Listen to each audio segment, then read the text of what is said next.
Welcome, everyone. I'm Todd Keats, founder CEO of My Care Friends, here today with Joyce Griggs, founder CEO of the United States of Healthcare. We've known each other for a few years and have come together to create a collaborative program between our companies. The program focuses on women and autoimmune diseases. In this program, we are looking at a myriad of related topics, from issues that women face in getting to the diagnosis, to helping women advocate as they face their disease, to inspiring stories from the women who battle those diseases each day. It's with this in mind that we are incredibly excited to have Meghan Davis with us today. Meghan, like my mom, is a scleroderma warrior. Her journey has been fraught with many challenges that women with autoimmune diseases face, yet it's also one that has led her to become a powerful advocate for other women who are battling. Meghan's motto, powering life possible, is not merely a motto for her, it's a way of life. Today, we will begin with Meghan providing a Cliff's Notes version of her battle. We are going to focus on her motto so that other women can benefit from the wisdom she has gained through her journey. It's her mission to instill hope, save lives, and raise awareness. And our goal today is to have you walk away inspired by Meghan and today's conversation. Welcome, Meghan. Thank you. Thank you, Todd and Joyce, for having me here today. I appreciate that. And yes, powering life possible is something that I live by every single day. I am a scleroderma warrior, and my journey has started over 6 years ago. But I am now 5.5 years old because I had a stem cell transplant.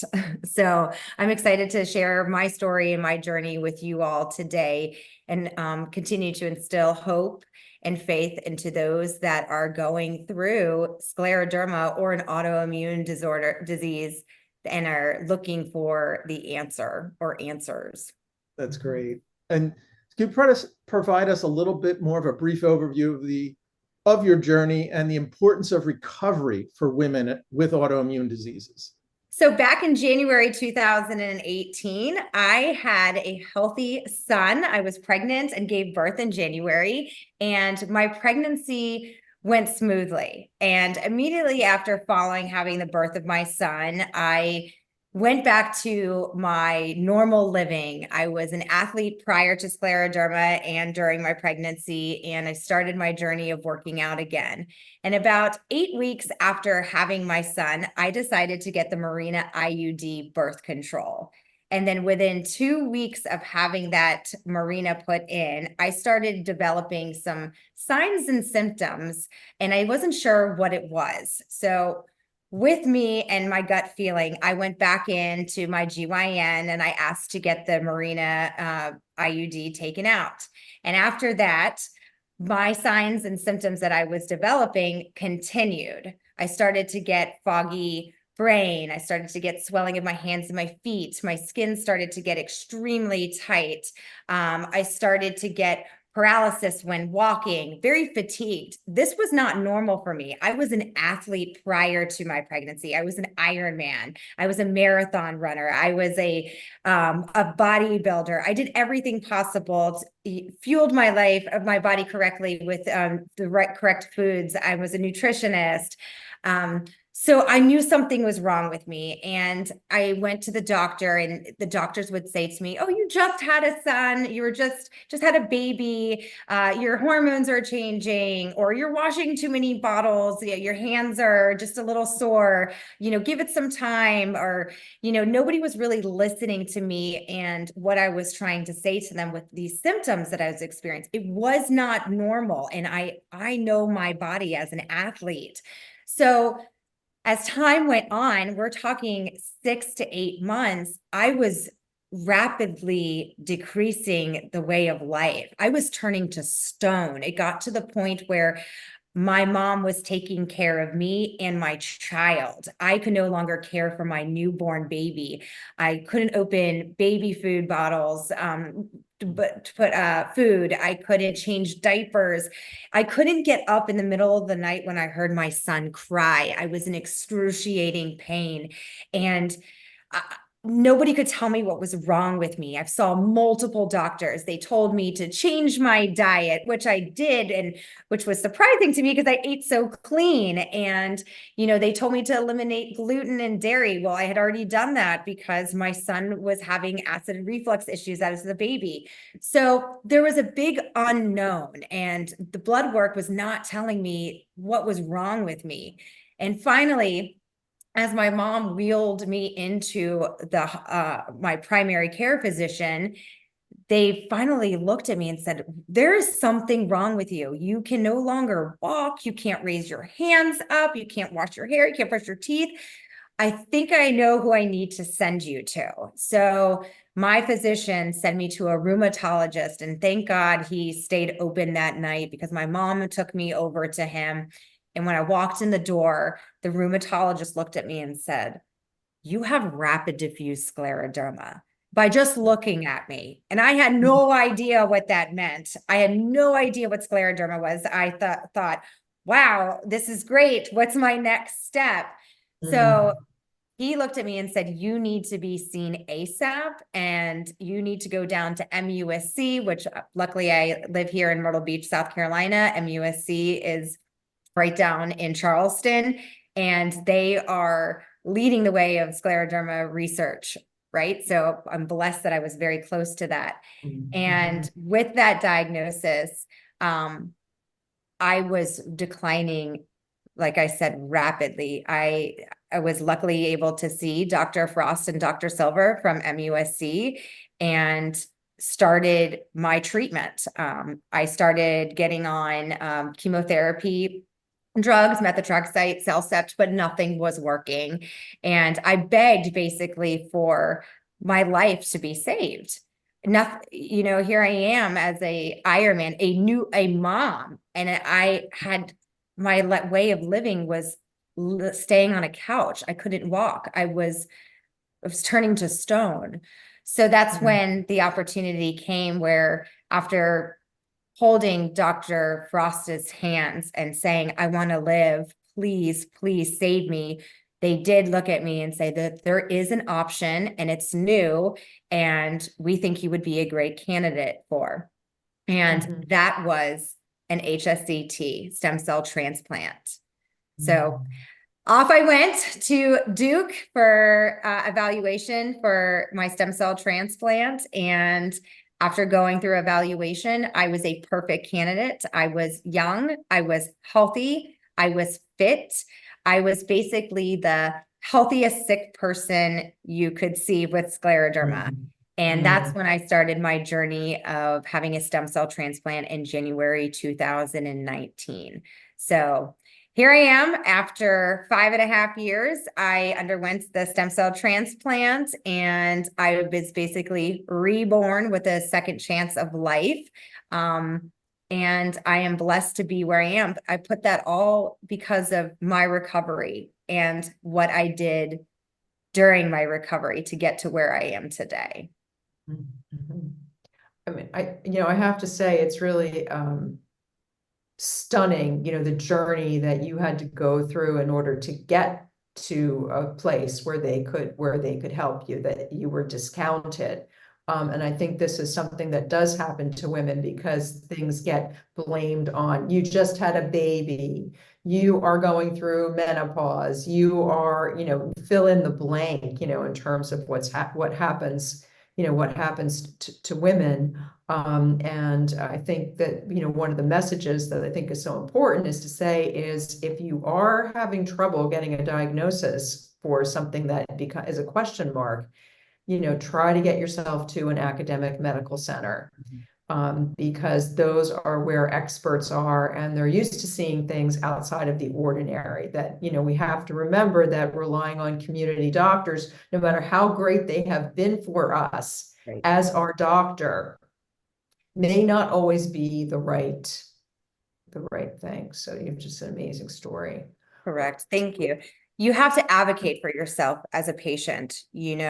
One of the greatest places where I found information and support was from a Facebook group. Once I was diagnosed with scleroderma, one of the first things that they say in that Facebook group is that you need to go see a specialist.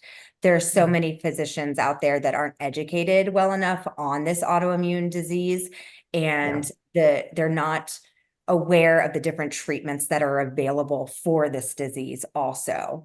And we spend a lot of time in this group really advocating for, doctors to be aware of what is available out there. So, I want to just one more point about that.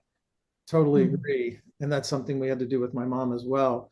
I think it's important for the audience, for the viewers, to keep in mind that a lot is expected of doctors. There's a lot of expected of all doctors, whether they're community doctors or at the best known teaching institutions. Keep in mind that there are thousands and thousands and thousands of diseases, of rare diseases, that it's impossible for any human being to know everything about all of these. And that's, to Joyce's point, it's so important to get to the specialist. And your point as well, Megan, it's just so important to try and get that.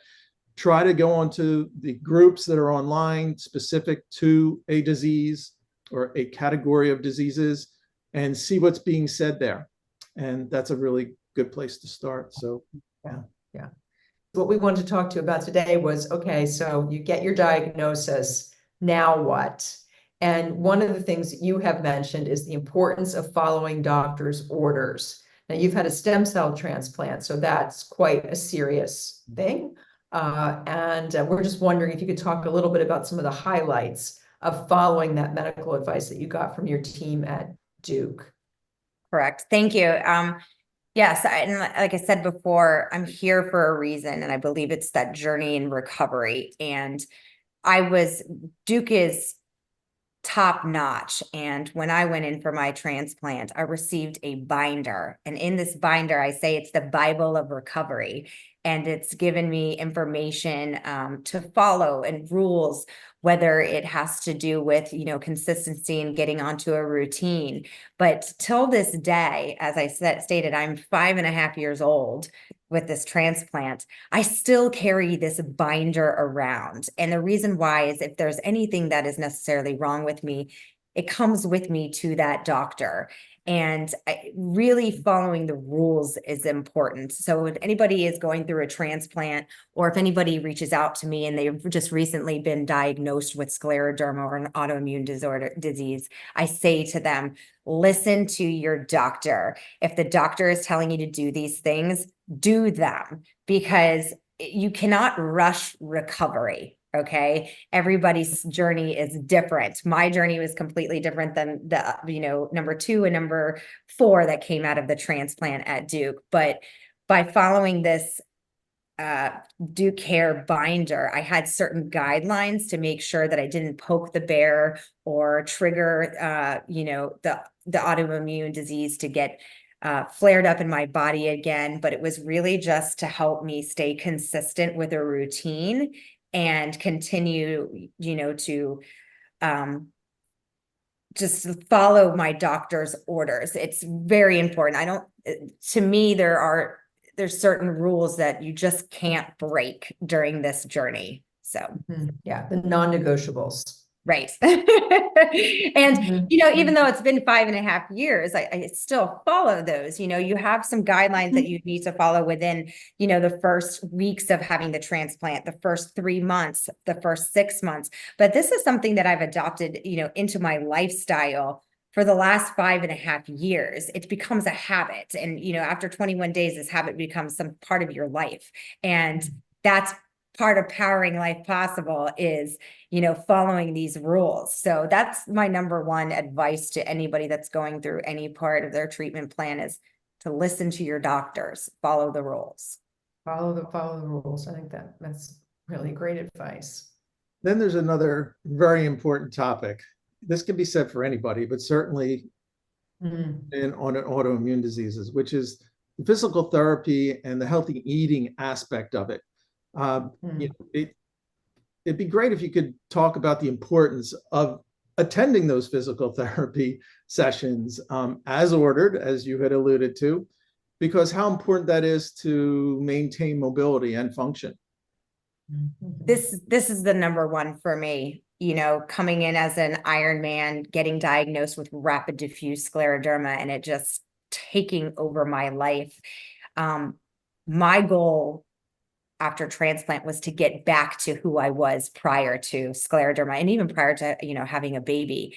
And it was so important to get onto a routine for just to keep my movement, going for a walk, the basic, whether what your goal is after having a transplant. But there's so many different types of therapies that you need. It was a full-time job for me being released. What you need to understand is this transplant isn't just, you have a transplant and you're good to go, right? Everybody's at a different stage. I, however, was bedridden, needed assistance, going to the bathroom or, going up the stairs. But, when they recommended me to do hand therapy, going to see massage therapy, mental therapy, you name it, any type of therapy I was doing, and I was doing it every single day. It became a full-time job to me. And with aligning with the therapy was eating healthy. You get one body in your life. However, I feel like I've gotten the chance to have two lives, right? So with this second chance of life, I was going to fuel myself correctly. And that's something that I live by anyways with what I do for a job. But you need to fuel your body correctly during this journey. You cannot fuel yourself with sugars and processed foods, because you need to move forward with your movement, and all of this is, compatible to be together for success in recovery. One thing that it's sad to see, but you will see it, is that here you are lying in a hospital bed and you have some people bringing in McDonald's. You don't want to do that. You need to put yourself with protein, vegetables, fruits. You want to fuel yourself for this journey that's going to lie ahead for you. So it's very important. Yeah. It is. And can you talk a little bit more? You alluded to it, eliminating sugar and processed foods, how that ties into the reduction of inflammation, which is such a huge part of autoimmune disease.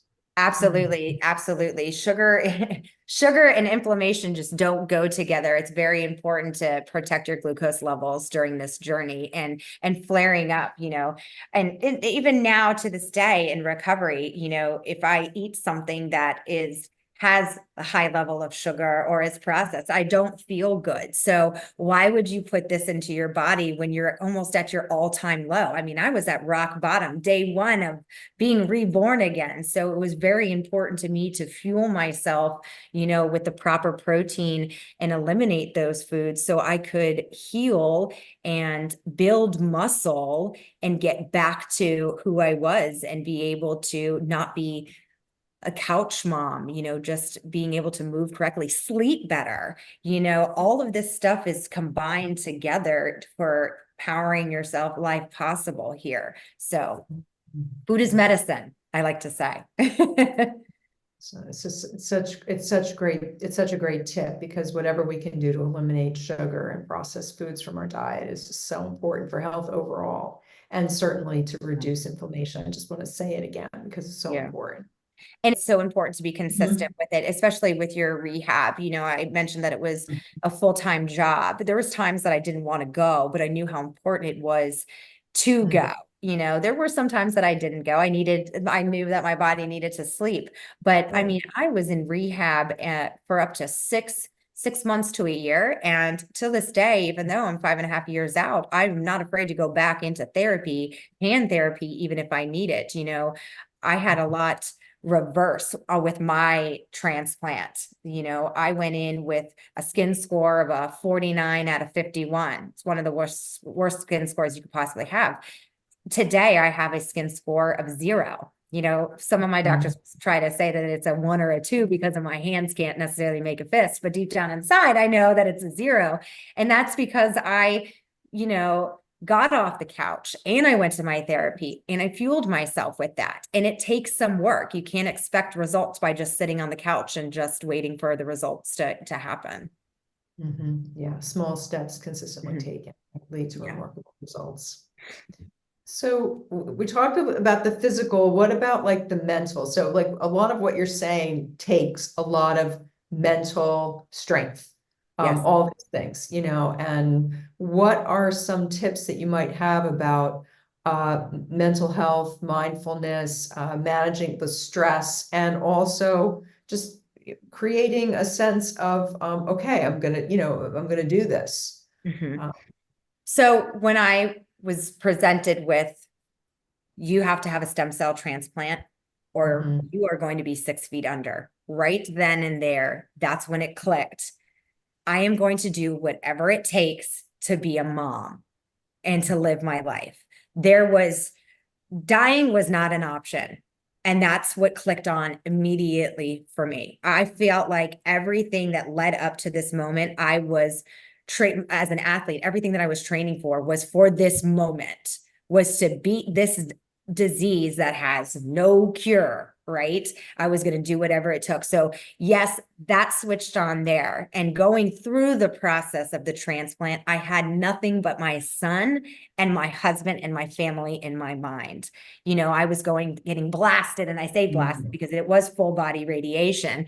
I was getting blasted with chemotherapy and radiation at one time, and I would have to say my son's name over and over and over again, not to quit. And, he was just 9, 10 months old, and I wanted to continue to be a mom. But one thing that's really important is after the transplant, you go home. And that's the hardest part. I can say to you both, I will do this transplant 1,000 times because I would do it over again. If it was active again, I would sign up tomorrow to go through this transplant to get the life that I have today. But nobody talks about when you go home, what happens. We talk about all the signs and the symptoms and what can happen to you during the transplant, but that's not talked enough, right? I was an athlete. I ran prior to scleroderma to relieve stress. I was a runner. So when I was stressed, I would put on my running shoes and go out. I couldn't do that. I couldn't even stand up. I was still in a wheelchair. So, exercise was not a way for me to relieve the stress or the unknown or the fear of scleroderma coming back, or if I was still going to live, or what was going to happen to me. So I actually admit to not wanting to go on an antidepressant because I felt like I would be weak. I thought that it meant that I would be weak. And 4 months of being home and crying and sleeping and battling with myself, I knew that it was time to talk about that mental health. And my doctor went in and said, it's time for you to go on to an antidepressant to help you get back to Meghan Davis. And so I did. And I was very happy that I did because I got my life back. I was able to go into the rehab, the therapies, and, get back into just normal day of life. And that fear of the unknown started to fade away. And I just think that if anybody is going through this process, ask for help. It does not mean you are weak. It actually means you are strong. Asking for help means that you are stronger than that person that's not asking for help. And that's something else that I say to my warriors that are going through this or get diagnosed. Follow the rules and ask for help. And it's okay to be on an antidepressant. And, I talk to those that are getting ready to go home and I say, hey, ask your doctor about, an antidepressant, or what else can you do? If you don't want to go on an antidepressant, make sure that you find that time to download a meditation app. Take a moment for yourself. What is going to help you and your mindset during this recovery phase? Is it painting? Is it reading? Is it talking to a loved one? It's not always medication, but for me, I had to turn to medication. There's so many different things out there to help you. So there are many things. I had a simultaneous double hip replacement a year ago. And one of the things that was recommended to me were 2 meditation apps, which were actually recommended by Blue Cross Blue Shield. They were given by Blue Cross Blue Shield of California to all patients who were going up for surgery. These were for surgery in particular. One was you listened to before surgery, and the other was for pain management. So there are data that show that things like meditation can actually help to improve outcomes. And the things that they saw with this this particular app in particular, or meditation, was that it reduced bleeding, it reduced time to recovery, and it reduced time in the hospital. So these are real tangible things that are good for you. And I mean, they're also good for the insurance company because they reduce costs. And that's the reason why they give these things out. But it's really worth it to look into these things. The mind is a very powerful thing. And if we can get our mind on our side, when you're recently diagnosed with something devastating like an autoimmune disease, when you're, facing, therapies that are very difficult, that are going to be difficult before it gets better, the mind can be a very powerful tool in getting us through, provided that we take care of it in just the right way. So I just wanted to make that point because you're making it, but it's so important. Yeah. And, Duke had a counselor that came in to help me during this process, and I was very grateful for that. That was something that I didn't expect, but I became very close with her, and till this day we still talk. And the important part here is my sister and my dad were my caregiver, and they utilized the apps also during this journey. My sister, was by my bed every single night, and she was the one that would start the breathing exercises, sound meditation, and just help me soothe so I could get a good night's sleep. But long and behold, it was also helping her. So it was a double win. No question. That's beautiful. No question. Caregivers need that care as well along this journey. And I myself, I use Insight Timer, which is a great meditation app. And I turn people onto that. It seems like every week, sometimes every day, I tell them about it. Like, oh my gosh, I didn't know that. And so just that little bit can be so helpful, which leads us to our next topic. What's helpful, which is surrounding yourself with a supportive, healing environment. And that includes people. And so whilst the challenge, talk about that and the challenges of removing toxicity from your life when you're going through something that you can't afford to have that toxicity, because that just exacerbates any disease, but certainly autoimmune diseases. This actually goes back to being diagnosed, right? You're talking with maybe some family, some friends, coworkers of what is happening to you. And some don't understand. Even from physicians, you get, oh, it's in your head, or you're lazy, or stop complaining, right? So that's why, number one, it's so important for your family, your friends, and your loved ones to be educated on this disease or the disease that you may have. I had my family join the Scleroderma support groups also. And so they can understand that what I was going through wasn't just me, others were feeling the same thing. I also introduced them to caregiver support groups too. So they had a place to go and vent, to understand, how to react to somebody who has a autoimmune disorder that has no cure. Okay. And also when I was in Duke, there was caregiving classes for my father and my sister to attend to help understand the process of the transplant journey.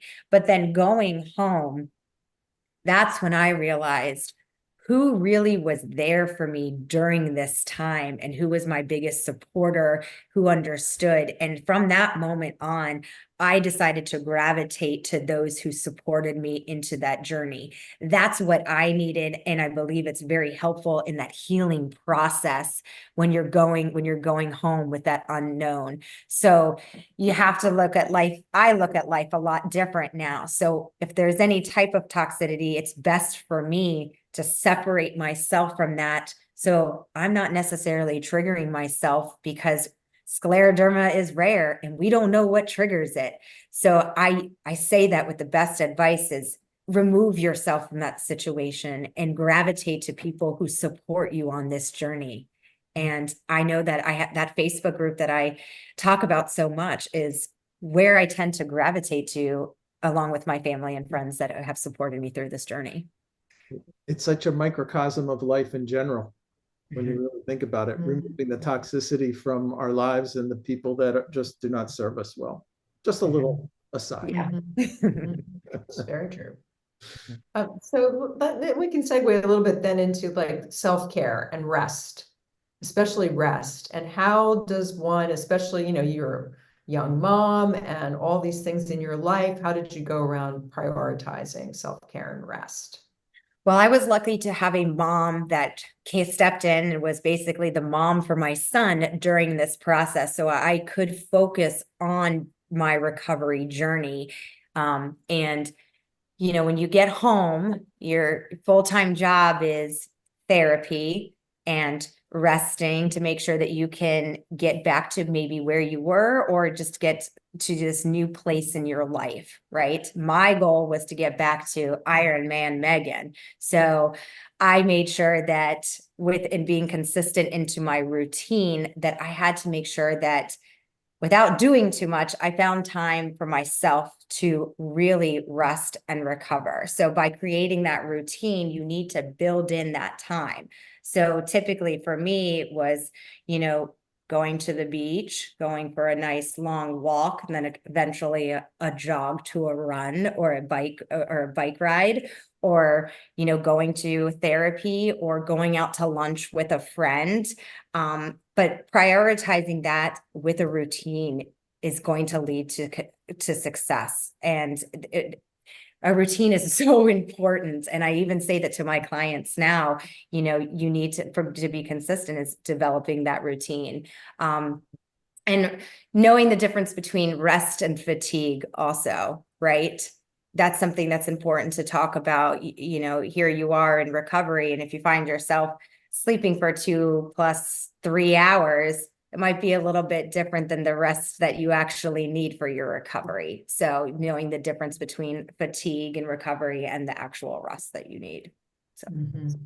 Yeah, I mean, I think that's just so important. And you mentioned earlier, it takes 21 days, right, to solidify a habit. Is that Yeah. right?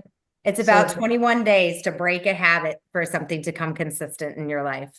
And that goes with even cutting out sugars. So, and I say that to my clients every single day by detoxing yourself, and getting into a habit, it's just going to become consistent in your life.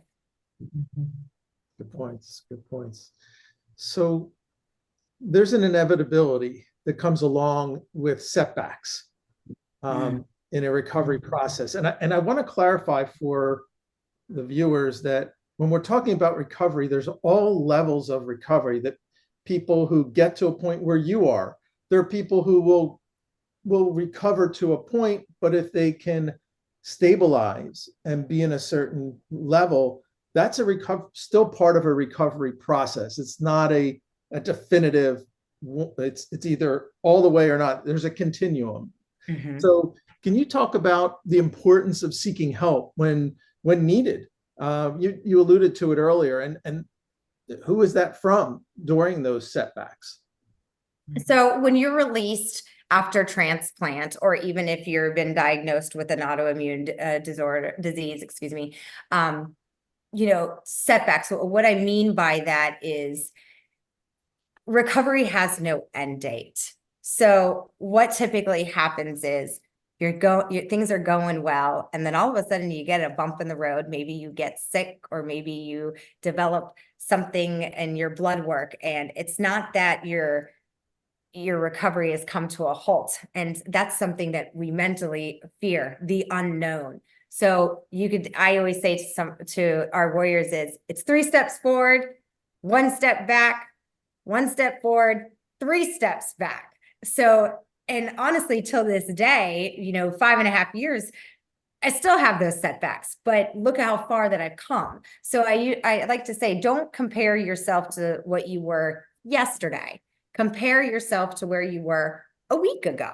And that's what important to also document your journey, and that's something that you should be doing obviously from day one with your signs and symptoms. And most people tend to do that. They start documenting their signs and their symptoms, but that's something that's carried over into recovery, is documenting how you're feeling. So, I'll give an example. Here I am 5.5 years ago from my 5-year checkup. I had a little bit of a hiccup in my blood work. Ooh, it was a little bit of a setback, but I'm still moving forward. And, till this day, I still get itchy and my skin is still softening. So recovery never ends, but, making sure that you check back in with your physician. And I also like to say that because of where I am today, it's because I continue to check in with my bone marrow transplant team. They can laugh if they're watching this. They're going to say, oh, they tried to break up with me so many different times and to try to pass me back over to, my primary care into MUSC. But, obviously I do my 1-year checkup with them, but I know deep down inside that no one knows this process and this disease better than my scleroderma specialist and my bone marrow transplant doctor. So with my Duke binder, I always make sure if there's anything that, pops up, always check back in with them first before making any decisions or, following through with another doctor or maybe, another medication if I need something, if I'm sick. It's always checking back with those scleroderma specialists first. That's great. Before I pass it on to Joyce for the next topic, you mentioned something, and I want to do a little plug for another episode we're going to be doing. You talked about journaling what your symptoms are, how you're feeling, etc. And so we hope that the audience will check out another episode of the Women in Autoimmune Disease program that we're doing, a series that we're doing with Tracy Wilson Rossman, who is the founder of Journal My Health, which is a wonderful app. And so I'll pass it on to Joyce from there. Yeah. Yeah, and I will, stay on journaling for just a second, because you make a great point about that. It's easy. We have built-in forgetters. And so as we're going through that process of recovery, once there's been a diagnosis, you're on therapy, it is important to just keep a journal, because things happen incrementally. And we may notice something in its earlier stage through the process of journaling versus because we're adaptable as human beings. So the small incremental changes we may not notice if we're not keeping a regular journal. And then suddenly you see a pattern much earlier than if we weren't journaling. And it can just be quick notes. It doesn't have to be anything lengthy. I don't know if you have anything else you want to say about that before we move on. It's saved my life, right? Especially to get me and navigate me to the right physician after all. So, here I am as a wellness coach. I tell my clients every single day, I can't help them unless they journal. I can't find out what is wrong with them, why they're not losing weight or why they had the week that they did, unless I can see their journal. So that's something that I did with day one. And at the time, I was using my cell phone. Honestly, I was nursing my son. So one paper was the timing of nursing my son. And then the next note on the next part of my cell phone was, okay, April 16th, I swollen legs, hands hurt, headache, foggy brain. And then you could just see the consistency, and then you were journaling everything from what you were doing that day to where you were, how did you sleep? And, I presented this to physicians, and, they're looking at it at first. They did obviously I had just had a baby, but as time got on, I was able to get to the right physician. And they looked at my journal and said, wow, you should have been diagnosed 6 months ago. So, and that's a scary thought, right? Where would I be today if I was diagnosed 6 months ago? So, yeah, I mean, that's a sad reality. So, this leads to what you're just saying. It leads to educating, yourself, educating others, to learn more about educating your own doctors. What are some of your thoughts about that? Well, the day I was diagnosed with rapid diffuse scleroderma, I screamed and I didn't know what it was. And the very first thing that I did is I went to Google, and that was scarier. That is a moment I will never forget. I can actually remember exactly where I was, when I was reading what scleroderma was, and my reaction, and I can actually feel it to this day. And I was very surprised how many physicians did not understand or know what scleroderma was either. And as stated before, in that scleroderma group, the first thing that they said to me is, you need to get to a scleroderma specialist to get your answers and get your treatment plan. So during this journey of recovery, or wherever I am, I talk and educate any physician that I can get my hands on what scleroderma is. So there was many times where if I had to go to the emergency room, it was quite shocking to, I'm trying to get labs drawn and they can't get the needle through my really thick skin. And I say, well, I have scleroderma. And it's quite scary to know that some of these physicians have to turn around and Google themselves, what is scleroderma? So as a patient who has scleroderma, it's very frustrating and scary to me that I'm about to put my hands into somebody who doesn't know anything about this disease. That's frightening. So I've made it a mission that, and instead of looking at it like, you don't understand me, it's, I'm going to educate you on my disease. And I want you to understand that it's actually not as rare as it says it is on Google.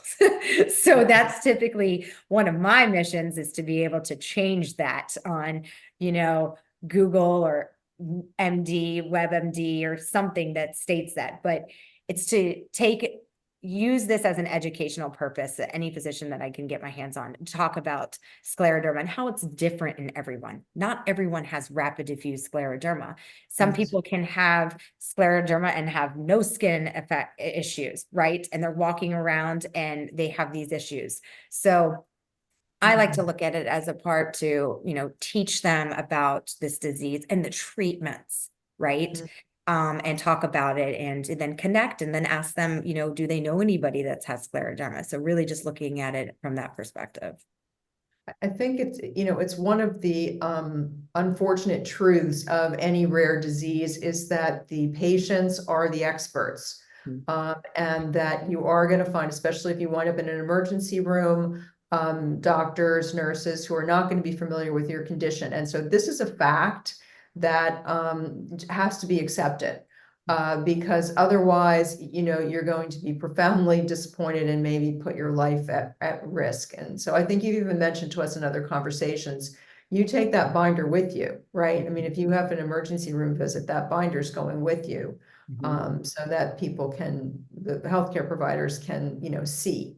Yeah, and before they even touch me, I'm on the phone with my scleroderma specialist, handing the phone over to the emergency room doctor, and saying, hi, I'm a stem cell transplant warrior. I have scleroderma. Here's my doctor, before giving me any type of, treatment, or, so they're fully aware of my disease. And it's difficult too, because we're not all, we're not all able to be that, powerful and direct. And, some of us are more reticent than others to, come at authority in that way, or a seeming authority figure in that way, and to, just go ahead and speak our mind. So that's another thing that, we may have to work on if it's not in our personality type, to be direct that way if we're more introverted. And it comes to the point also that it brings back to, if you're not near a scleroderma specialist, or you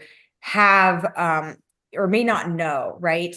You go to this physician and they diagnose you, or they misdiagnosed you, and then some just stop there. If I could say anything to anybody listening to this, is don't take no as an answer, and keep advocating for yourself with other physicians if you can. Keep learning, keep educating yourself, and you know, if you're not happy with one of the answers that your physicians get you, it's you're not locked into that position. Could continue to move on, continue to ask your friends and family, what are some other options? You know, by really reaching out to that support group, you'd be surprised on how many we've helped, you know, get them to another physician that believes in them or is educated on it better. And you can save lives that way. And that's important because, you know, those that are misdiagnosed or throw on medication and say, you know, so it might not be the correct medication for them, or, you know, you're never going to get better. And then they can also miss that window of opportunity that I had. You know, I believe I was given this disease for a reason. I was also believe that I was at the right place at the right time to go through the transplant. So I could share that there's this other option of treatment out there. So. Yeah. And I'll just further that with scleroderma, since I'm familiar with it, related to my mom. You talk about the misdiagnosis, and she was misdiagnosed. There's no question about that. And they just kept throwing a drug at it, prednisone, and that was at least for a year. Who knows how much longer? She was on prednisone for years, but who knows how long it was scleroderma. I have no idea. I don't know how many people know where that crosses over, and they can test and they find out. But to your point, because of the delay, it caused severe kidney, lung damage, and it was able to be reversed slightly, but not as it would have been had it been correctly diagnosed way back. So we're on to our final topic, which, you know, we could talk for hours. For sure. There's so much we can talk about this topic, and we have offline. But the final topic is just dovetails to what we've been talking about, and that is, as you call it, embracing the long-term recovery. And, you know, so if you can talk about the concept of long-term recovery and the importance of attending regular checkups, you know, even when you're feeling better, and then what that ongoing journey looks like and why it's important. So I stated that there's no end date in recovery. Everyone's journey is going to look different, you know, and my journey is different than all the other scleroderma warriors that went through their transplant. We can attest to that. Everyone has a different, because we all have a different goal at the end, right? But you know, my 5 years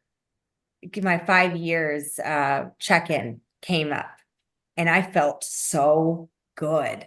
And I was saying to myself, why am I even going to go to this checkup? I feel so good. I drive 4 hours for them to take, you know, all these vials of blood just to send me home and say, see you in 6 months. And I had a wake-up call. And I think that this is very important, that when I went for my 5-year checkup, they said, hold on, we flagged a couple of, you know, markers on these blood counts. Oh, that was the next level feeling that just came over. And I was like, oh my gosh, I almost missed this appointment. And I am so glad that I went to that, because it led to going through more tests to rule out, to make sure that scleroderma wasn't starting again. Right? I feel good, but we know this disease is rare. We know that there's no cure. I may not have active scleroderma right now, but what's to say that it doesn't get started again, right? So, and maybe this was a wake-up call for me, that they would find it sooner than what they did when I was, you know, 5, 6 years ago. So I believe that, you know, I went, and it was a reminder that you need to continue to go to see your physicians for those routine scheduled appointments, no matter how well you feel. You know, with this transplant, it's not just scleroderma that can come back. There are other side, you know, other issues that could arise, cancers, and they need to catch that. So that's why it's very important to go back and listen to your doctors and go in for those routine checkups. And like I said, that was a little bit of a setback for me, bump in the road.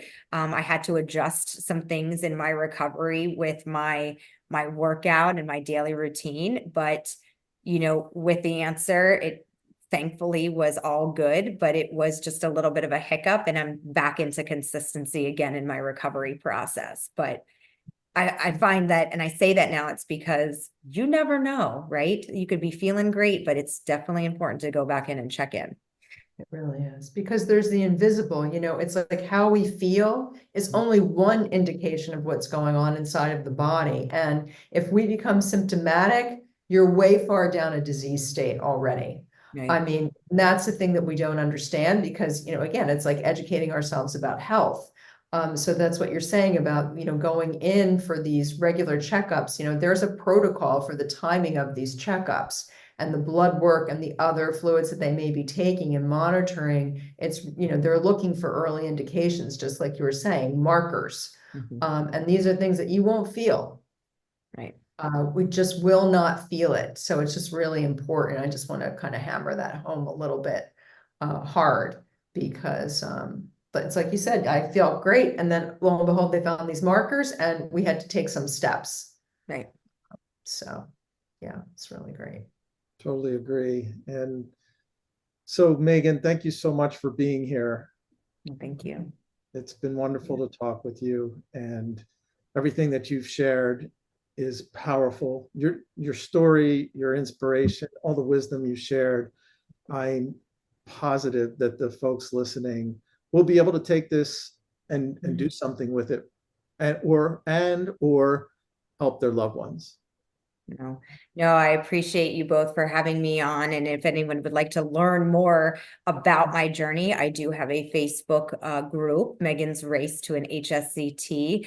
I continue to update my followers on my journey. It's also a great resource to find out information on my stem cell transplants and any type of treatment that I've had during this process. So I appreciate it very much. Thank you both. Great. Thank you so much. Thanks, Meghan. Take good care. Stay well. Thank you.